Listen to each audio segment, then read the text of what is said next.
Entonces, miren, cuando ustedes quieran hacer una lectura del texto guía, que esta es la sección 15.2,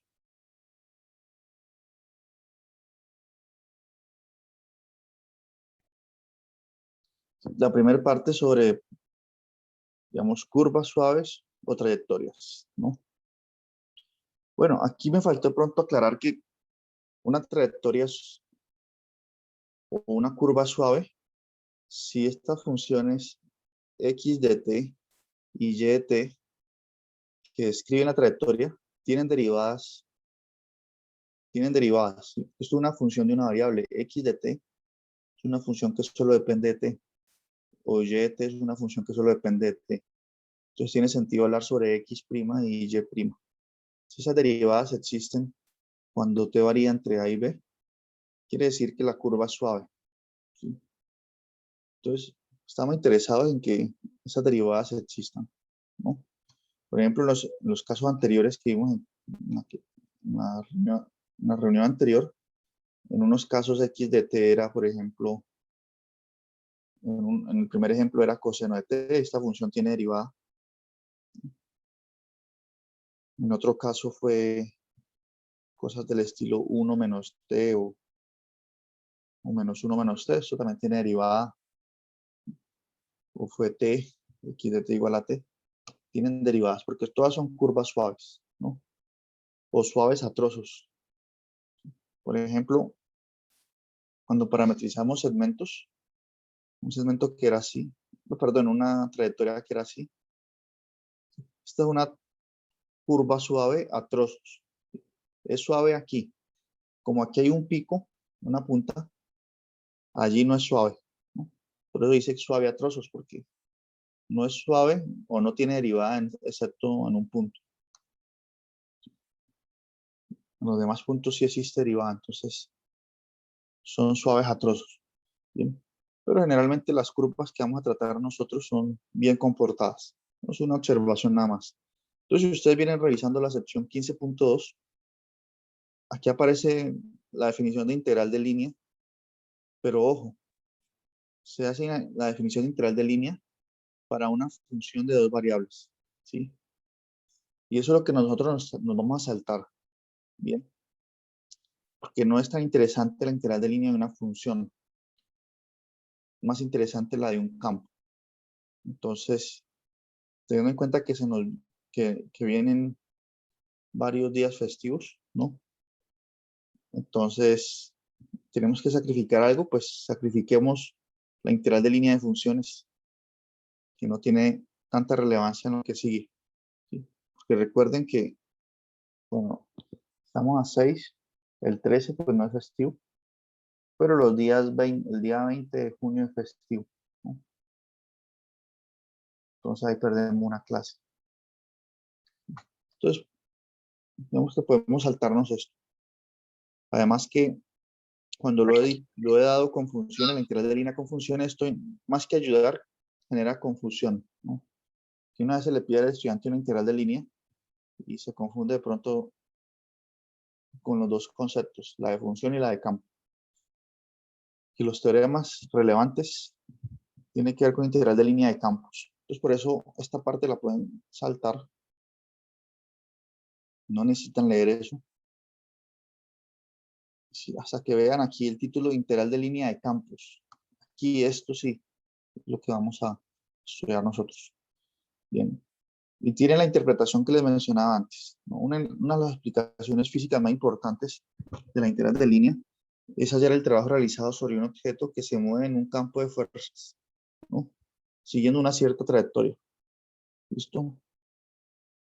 Entonces dice, para ver cómo puede utilizarse una integral de línea para hallar el trabajo realizado en un campo de fuerzas, considere un objeto que se mueve a lo largo de una trayectoria C en el campo, como se muestra en la figura. Bueno, entonces aquí nos muestran el campo. Este campo que está aquí es el campo, parece que es el campo gravitacional. Cuando tenemos una masa M2 en el origen del sistema de coordenadas y en cada puntico, este vector nos señala la fuerza de atracción que siente la masa 1 por la masa 2 que está acá. Entre más lejos esté la masa 1, o sea, el puntico de este punto acá, pues más pequeña es la fuerza de atracción, entonces más pequeño es el vector. ¿Listo? Entonces tenemos ese campo. Y usted, digamos que se describe una trayectoria sobre este campo. Es como una parábola, ¿no? Así, usted hace este movimiento. Es como les mencionaba antes, al usted escribir esa trayectoria, el campo actúa sobre usted. Digamos que la masa se empieza a mover de forma parabólica así. Entonces va a sentir esa fuerza de atracción por la masa M2. ¿Sí? Entonces yo quiero saber exactamente cuál es el trabajo realizado. ¿Listo? Pero entonces aquí entran en cuestión otros argumentos. ¿Sí? Miren, vamos a hacer un dibujito aquí. Miren que como es algo intuitivo,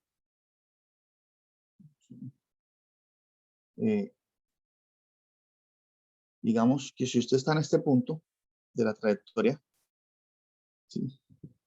El campo, digamos que actúa sobre este punto así, en esta dirección. ¿Sí? Este es el campo, coloquemos F. ¿Sí?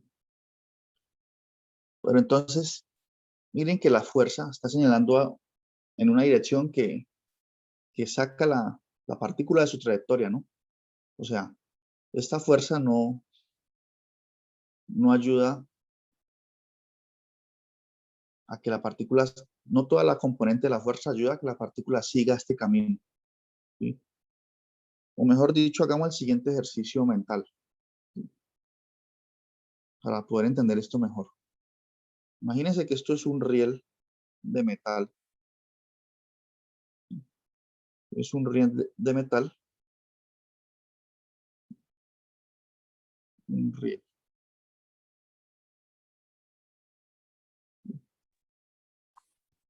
Un riel. Esa es la palabra. Y aquí hay un balincito. Un balín que cabe perfectamente en el riel y se puede desplazar sobre el riel. ¿Listo? Entonces, cuando actúa una fuerza sobre el balín en esta dirección, pues como el balín está sobre un riel, él no se puede salir del riel. ¿Sí? Entonces, una componente de la fuerza es la que sirve allí. ¿Sí? Una componente que hace que el balín se mueva sobre el riel. La otra fuerza se pierde porque actúa sobre el riel lo detiene y se pierde una fuerza. Por ejemplo, para que se entienda mejor, si la fuerza es perpendicular a la trayectoria en ese punto, si la fuerza es perpendicular así, ¿qué va a pasar con el balín? ¿Se va a mover para algún lado o no? ¿Qué dicen ustedes? ¿Qué intuición tienen? Si la fuerza es No se perpendicular a la moverá. trayectoria, esa fuerza va a intentar sacar el balín del riel, ¿cierto? Pero digamos que el balín está bien ajustado allí en el riel y no se puede salir. Entonces el balín no se mueve, ¿cierto? Porque esta fuerza es perpendicular a la trayectoria o es perpendicular al riel en ese punto, ¿cierto? No se mueve. ¿Sí concuerdan ustedes conmigo? ¿Sí tienen una idea de lo que estoy diciendo así gráfica o en, ¿cierto? No, Sí, señor. no se movería. En cambio, si la fuerza se inclina, ok, si la fuerza se inclina un poquito hacia acá, ¿sí? Esa fuerza intenta sacar el balín del riel, pero hay una pequeña componente que sí hace que el balín se mueva en el riel, ¿sí? Y esa componente es la proyección de este vector de fuerza, ¿sí? Sobre un vector que es tangente. Voy a dejar un tercer vector aquí. Vemos que el vector tangente. Vemos que este vector es tangente al riel, ¿sí? En ese punto. Recuerden lo que ustedes vieron en el curso de cálculo diferencial. Usted tiene una curva y en cada punto ustedes pueden definir la recta tangente, ¿cierto? Que toca allí en la curva, pero solo en ese punto es tangente. Entonces yo puedo definir este vector tangente al riel en ese punto, ¿sí?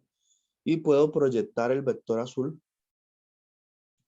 sobre el vector tangente. Llamamos a ese vector tangente vector T.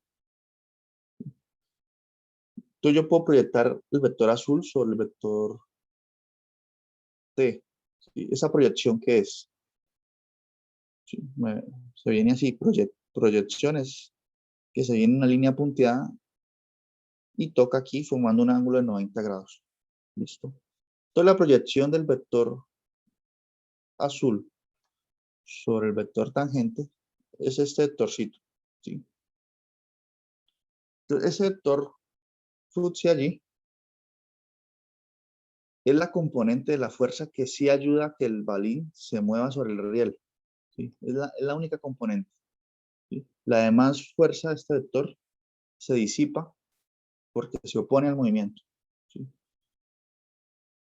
Listo, se opone al movimiento del riel, se pierde esa fuerza. Bien. Lo única que contribuye es este pequeño vector. ¿Listo? Entonces, en consecuencia, este vectorcito que es la proyección, ¿qué magnitud tiene? Si de pronto ustedes recuerdan en el álgebra lineal, el vector f, producto punto con t, este producto punto es multiplicar componente a componente y sumar. Este producto punto me da, eso es un número, ¿no? Me dice cuál es la longitud de este vector y me da la norma de la proyección. Si esa norma la multiplico con el vector t, supongamos que este vector tangente ya está normalizado, o sea, que tiene norma 1. La norma es 1. Entonces, este es un producto punto entre vectores. Esto que está entre paréntesis es un número multiplicado por un vector acá. Entonces, digamos que quitemos este punto mejor.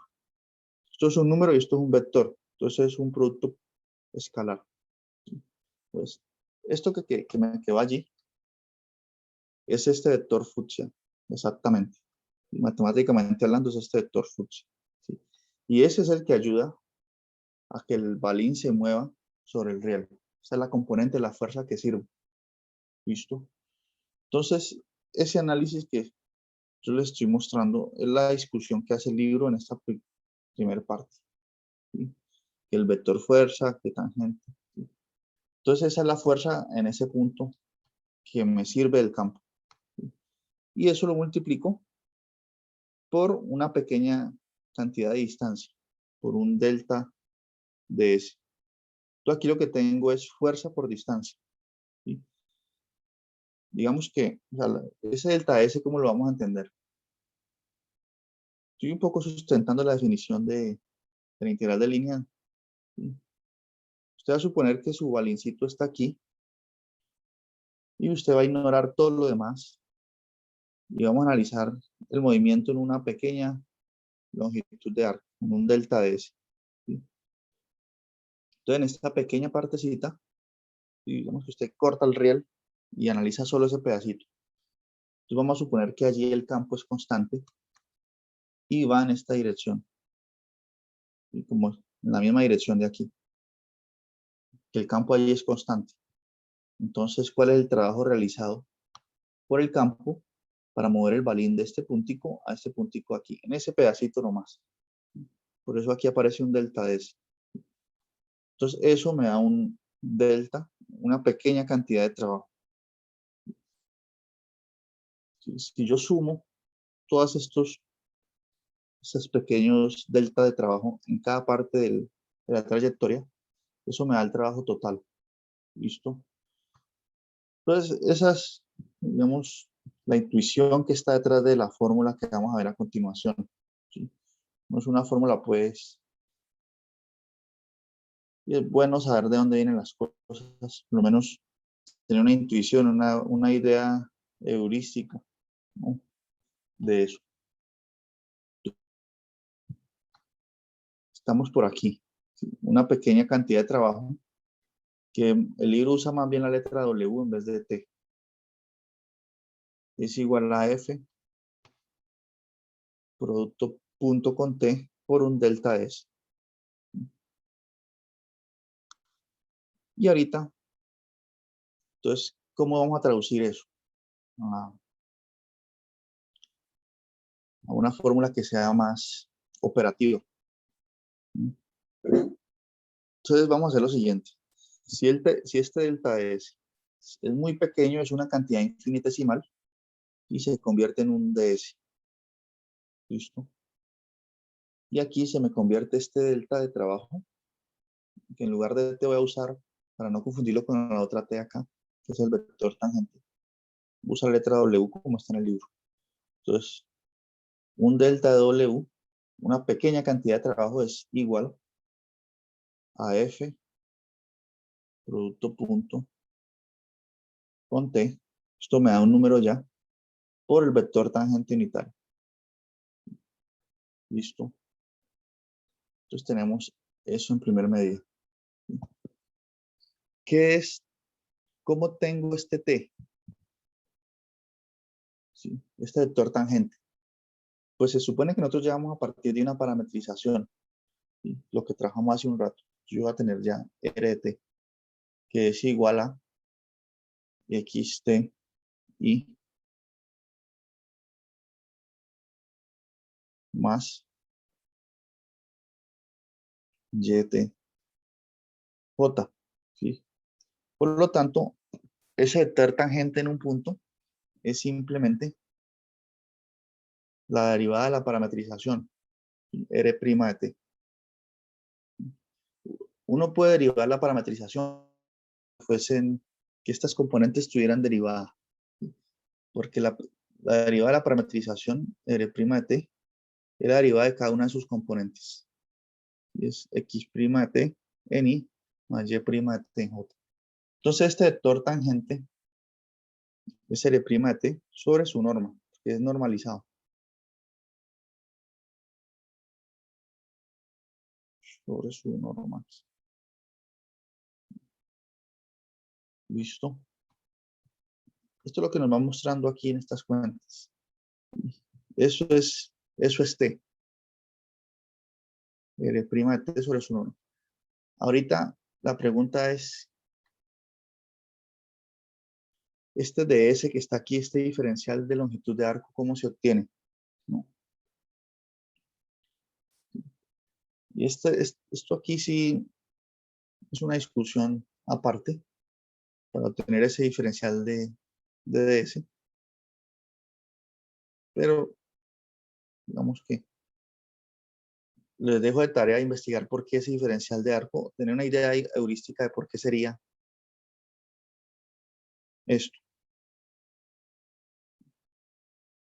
El diferencial de arco es la norma del vector unitario por dt. ¿Sí? Entonces, si yo junto todos esos ingredientes allí, podemos observar lo siguiente. Veámoslo aquí el libro. ¿Sí? El ds, que les digo que averigüen por qué es R' de t norma por dt. El vector tangente aquí es este cociente que ya vimos por qué. ¿Sí? Por el campo. Mm,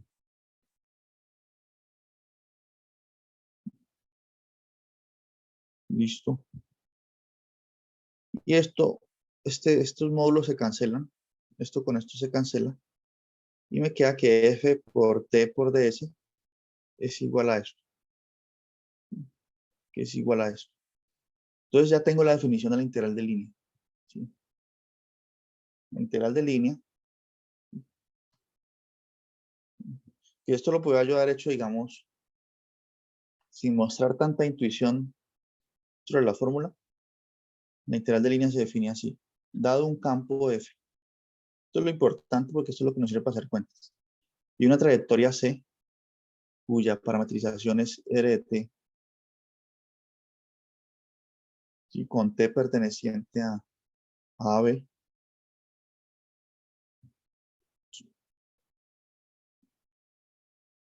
Entonces, la integral de línea la integral sobre la curva C. El campo F de esa se define así.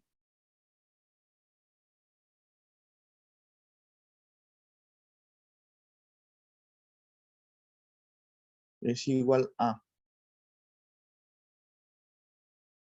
Voy a usar esta parte de aquí. Aquí lo hacen con un campo en 3 dimensiones. Yo primero lo voy a hacer en 2 dimensiones. ¿Sí? Es igual a la integral de A hasta B, ¿sí?, del campo evaluado en la parametrización.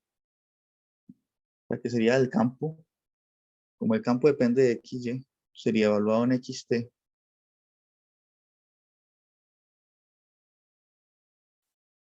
por YT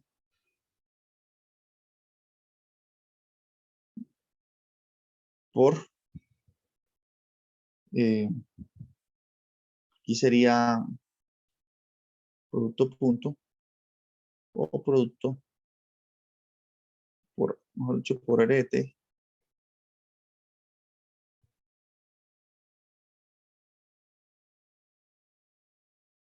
por R' de T por DT.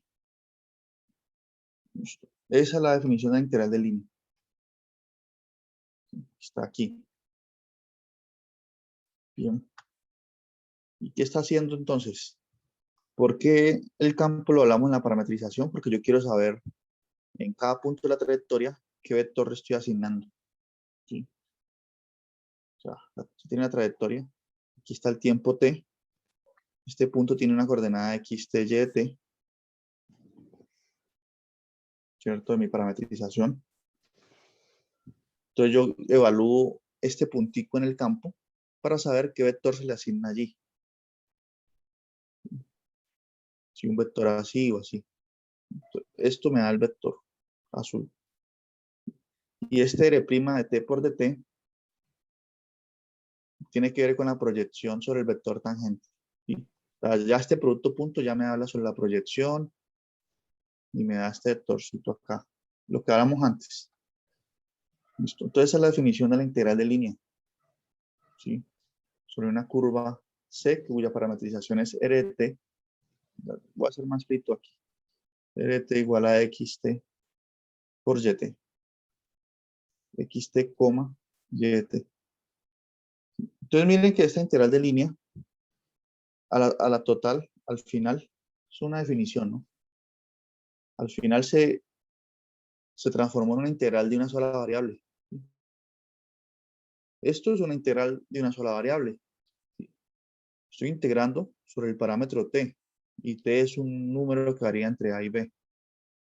Es una integral de cálculo integral del primer curso. Integral sencilla. Veamos cómo se aplica la fórmula en casos concretos, pues. Un ejemplo. Un ejemplo concreto.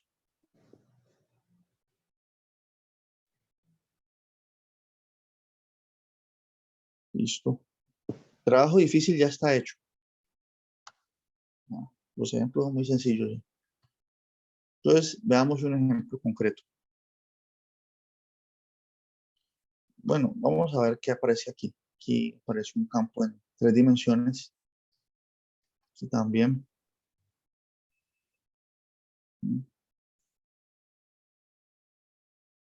Voy a escoger un ejercicio del libro,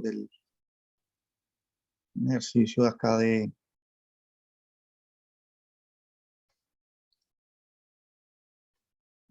los ejercicios de la parte final de la sección. Hay que tener cuidado porque estas integrales iniciales de línea son sobre función y recuerden que eso no es lo que estudiamos.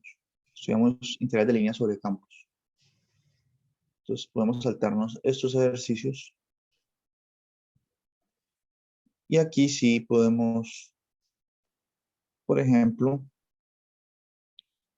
hacer este ejercicio 38.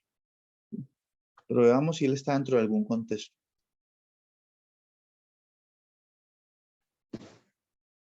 Entonces dice aquí, en los ejercicios del 35 al 40, hallar el trabajo realizado por el campo de fuerzas F sobre una partícula que se mueve a lo largo de la trayectoria dada. ¿Listo? Bueno, podemos empezar con uno sencillo. Miren aquí. Este primer caso, el 35. Aquí está el campo y la trayectoria ya no la da, no tenemos que parametrizar. ¿Sí? Porque aquí dice que x es igual a t y y es igual a t al cubo, ¿sí? Desde 0, 0 hasta 2, 8. O sea que t tiene que variar de 0 a 2 para escribir esta trayectoria que nos muestran aquí, inclusive el dibujo. ¿Sí? Esta trayectoria. Entonces, tenemos todos los ingredientes. Entonces, el campo es f igual a x y más 2y, j, ¿cierto? Y la parametrización es xt igual a t. Bueno, ya me acuerdo de eso. Que lo podemos escribir así en nuestra notación. La parametrización es ti más t al cubo j, ¿sí? Con t variando entre 0 y 2. Entonces ya tenemos todos los ingredientes. Entonces, ¿cómo aplico esta fórmula? Entonces vamos a verlo aquí.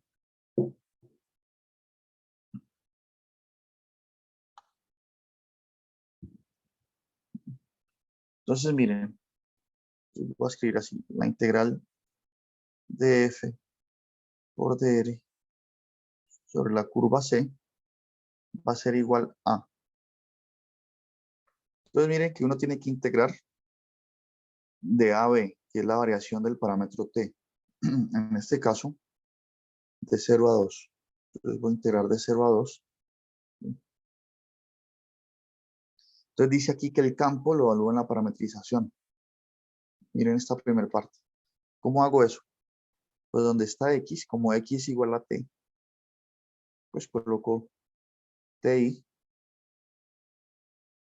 Y como en este caso y es igual a t al cubo, entonces aquí me quedaría más 2 por t al cubo j. ¿Sí? Entonces voy aquí, aplicando la fórmula. Producto punto, aquí hay un producto punto. Producto punto por r' de t. Esto es un vector, es la derivada de la parametrización. ¿Listo? Entonces sería derivar esta parametrización. Miren aquí la parametrización. Su primer componente es t. Si yo derivo t con respecto a t, pues me da 1, ¿cierto? Coma. La derivada de t al cubo con respecto a t me da 3t a la 2. Bueno, yo debería colocar más bien, usar toda la misma notación. Entonces me haría 1i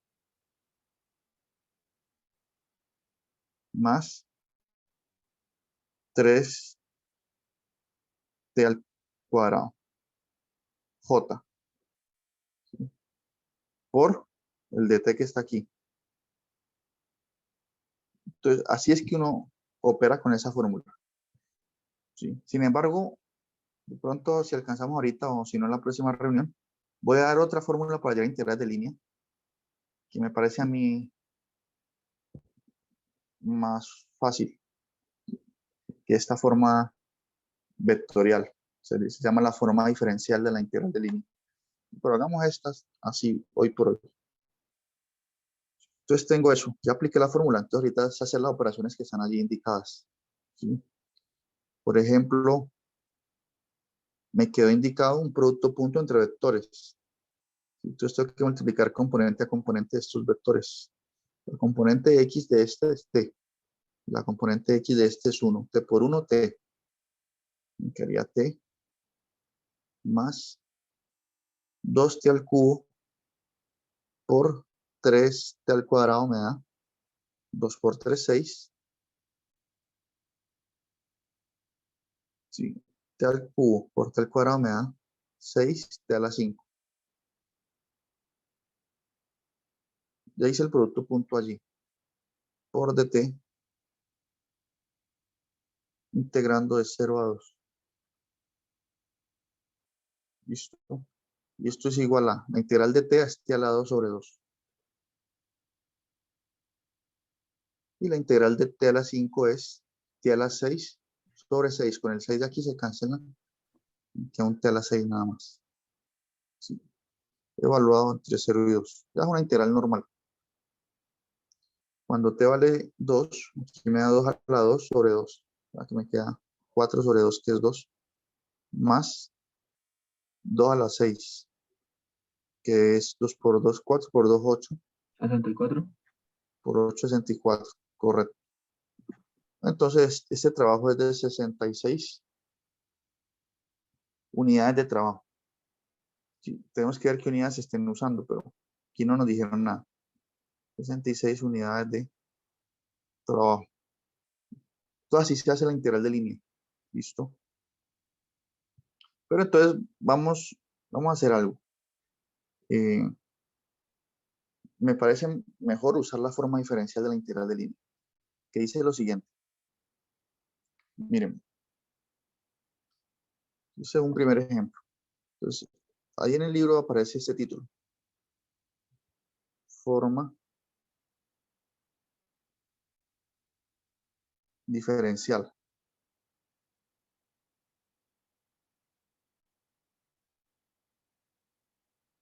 De la integral de línea. Forma diferencial. Entonces, como vimos, la integral de línea sobre una curva C se definió así. La integral de A a B del campo, digamos, evaluada en la parametrización, voy a escribirlo así. Así también es usual que se presente en los libros. El campo evaluado en xt, y de t o así. R' de t por dt. Esta es la definición inicial, la primera. Reescribamos eso, pero permítanme mostrarles en qué parte del libro está y además para mirar qué notaciones que usan aquí. Aquí, mire, forma diferencial.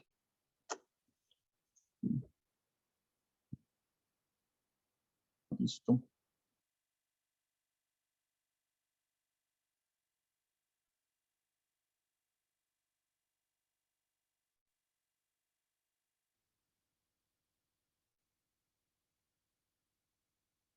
Bueno, entonces, vemos que esa es la primera forma. La segunda forma es, ojo, la integral de línea es f por dr. Listo. Y recuerden que f la podemos escribir en términos de sus componentes. F es un campo, mi más nj. Recuerden que el campo lo escribimos así, por medio de sus componentes, m y n. Por dr. ¿Pero dr qué es? Dr de t es la derivada de la parametrización, es r' de t. O sea que r' de t es, como r tiene dos componentes, es la derivada de la componente x con respecto a t, en i,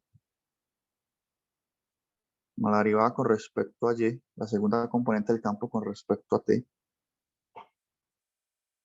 en j, ¿cierto? Entonces, eso es dr de t. Entonces, tenemos esa igualdad, pues, quitando ese término medio. Entonces, si este dt está dividiendo, lo paso a multiplicar acá, se cancelaría esto y esto. Entonces me queda que dr es ese vector de los diferenciales. Es de x y más de yj. ¿Listo? Y todo el que es el producto punto entre ellos. Entonces esto es igual a la integral sobre la curva C. Multiplico componente a componente. Entonces sería dm por dx, primeras componentes, más segundas componentes, n por dy. Entonces está la segunda forma, o es la forma diferencial de la integral de línea. Esto está aquí. Me parece a mí mejor. Me gusta más esto. Sí, me gusta más operar así. Veamos por qué. Entonces llegamos a esta formulita que está aquí. Listo. Veamos por qué. O hagamos la misma integral de antes, pero usando la forma diferencial. ¿Recuerda que nos dio 66? Lleguemos a lo mismo, pero usando esta forma. Aquí en estos 3 minuticos que nos quedan. Y esta es la que yo prefiero que sigan usando. Si usan la otra, pues está bien, pero está menos confusa. Y les voy a mostrar por qué. Miren, el campo que trabajamos hace un momento era x y más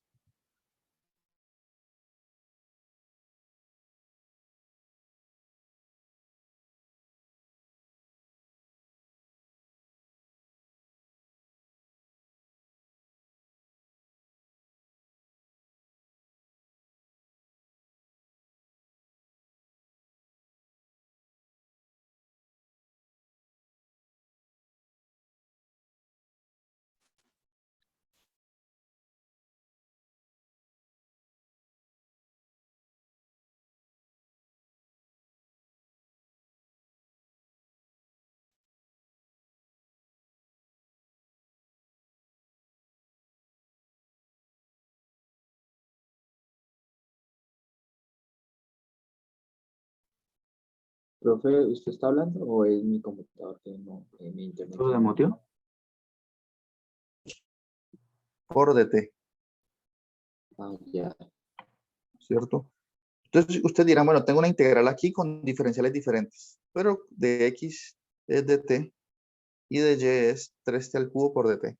Entonces eso que está aquí se puede reescribir así, como la integral de 0 a 2, recuerda que te varía de 0 a 2, de m por dx. Pero m es igual a x, ¿sí? Y x es igual a t, entonces sería t por dx, que es dt, ¿sí? Entonces ahí ya tengo la primera parte, m por dx. M es igual a x y a su vez x es igual a t. Por eso quedó t aquí. Por dx, pero dx es dt. Más n. N es 2y. ¿Sí? Pero y es t al cubo. Entonces me queda 2t al cubo por dy, dice aquí. Pero dy es 3t al cuadrado por dt. Entonces, si usted saca factor común de t, me queda la integral de 0 a 2 dt más 2 por 3, 6, t al cubo por t a la 2 me da t a la 5.